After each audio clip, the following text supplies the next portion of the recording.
Good morning, and welcome to Redeemer Lutheran Church. I'm Pastor Gary Lodeholt. It's been a hard-hitting week. As I have told you, the book that sampled Danish theologian and philosopher Soren Kierkegaard that I have been using is called Provocations. And I think if your faith and complacency in faith hasn't been provoked this week, then you haven't been listening. In fact, I might say that in many ways, Kierkegaard has done more than provoke us. He has pricked us to the blood. But most of Kierkegaard's provocations were focused on society and how faith was lived out. Kierkegaard himself also had a deep and profound faith that was often caught up in the mystery and wonder of God. Let's look at some of those thoughts today. One idea that Kierkegaard delved into was prayer. He wrote, "The earthly-minded person thinks and imagines that when he prays, the important thing, the thing he must concentrate upon, is that God should hear what he is praying for.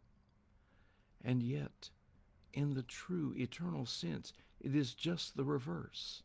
The true relation in prayer is not when God hears what is prayed for, but when the person praying continues to pray until he is the one who hears what God is asking for."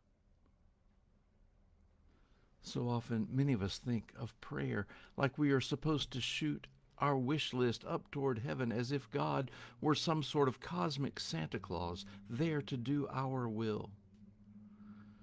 Now, certainly God does want to hear the concerns of our hearts. The problem is that we so often shoot our list heavenward, and hi-ho, our prayer is over. Kierkegaard knows that prayer is deeper than that. Prayer is a relationship, communication, time spent being with God, abiding with God, dwelling with God. That is the core of prayer.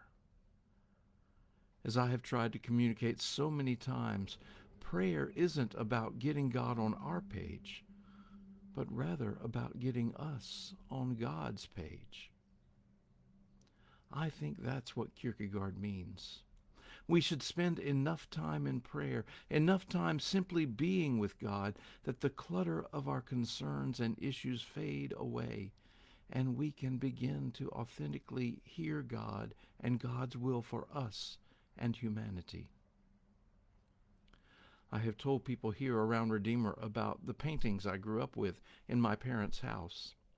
My parents had two pictures of birds with large plumage, and I thought that they were the ugliest pictures in the world. They weren't helped by their lime green frames.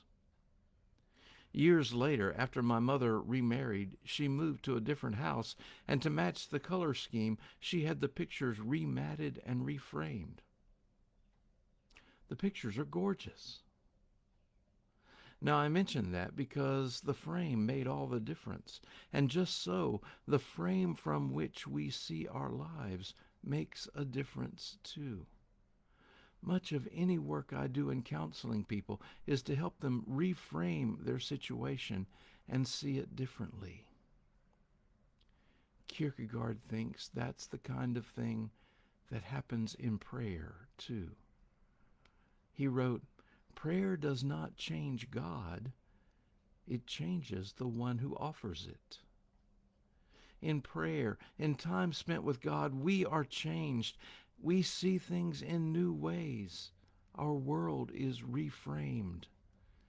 Even more, we are made open to the work of God in the world through and in us.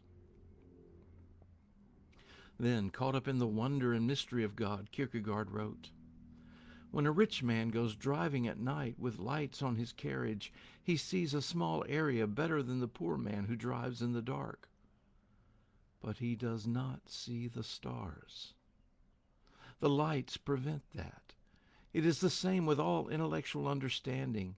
It sees well close at hand, but takes away the infinite outlook."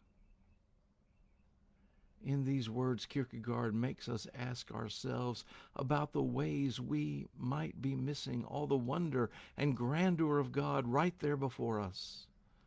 Amid all the wonders of everyday life, do we notice the wonders of God? So focused on the local, we often missed the grand, wide vista. Another time, Kierkegaard marveled at God's love for us. He wrote, "You loved us first, O God. Alas, we speak of it as if you loved us first one time only, historically speaking, when in very truth, without ceasing, you love us first all the time. When I awaken in the morning and my soul turns at once toward you, you are first. You have already turned toward me. If I rise at dawn and in the very first second of my awakening, my soul turns to you in prayer, you have beat me to it. You have already turned in love toward me." What an amazing realization that God turns to us so quickly and so eagerly to love us. Whenever we turn to God in love, God has already loved us. It's new, it's fresh, and it's constant. What an amazing God we have. Finally, let me share with you a prayer from Kierkegaard. I think we should write this down and put it on our refrigerators where we will see it often. O our loving Father, help us remember that it is not where we breathe, but where we love that we live. May this be our prayer always. Thanks for watching, and remember to let this day belong to God.